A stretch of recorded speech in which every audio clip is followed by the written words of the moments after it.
परवा दिवशी रेल्वेच्या आंदोलनामध्ये आमदार साहेब तुमच्या नेतृत्वाखाली सर्वात जास्त लोक जर कोणाचे असतील तर ते राष्ट्रवादी काँग्रेस पार्टीचे. सोशल मीडियावर तुम्ही पोस्ट पहा, जी भाषण झाली ज्या पद्धतीने तिथे काही नेत्यांची, याच्यावर लोकांनी प्रचंड नाराजी व्यक्त केली. एका बाजूला म्हणायचं राजकारण करणार नाही, राजकारण करायचं नाही, आणि दुसरं राजकारणाच्या शिवाय दुसरं काही करायचं नाही माईक हातात आल्यानंतर. ही गोष्ट आपल्याला विचार करायला लावणारी आहे. लोकप्रतिनिधी म्हणून जे करायचं ते आमदार साहेबांनी या मोर्चाच्या अगोदरच केलं.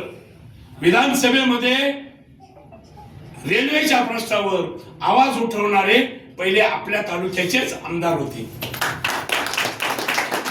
जे लोकप्रतिनिधी तिथं आले त्यांना काय फार वाजत गाजत सन्मानाने बोलवलं नाही, ते स्वतःहून आले. संगमनेरचे आमदार खताळ असतील, आमदार साहेब असतील किंवा आमदार सत्यजित तांबे असतील, पण ज्या पद्धतीने तिथे आवडे घेतले गेले ही गोष्ट आपल्यासारख्या कार्यकर्त्याला खटकणारी आहे.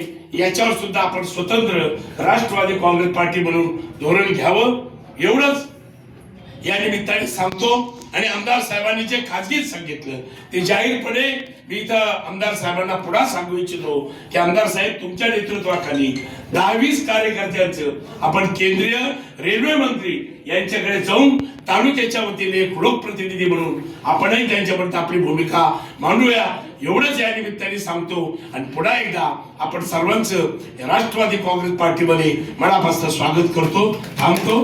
धन्यवाद.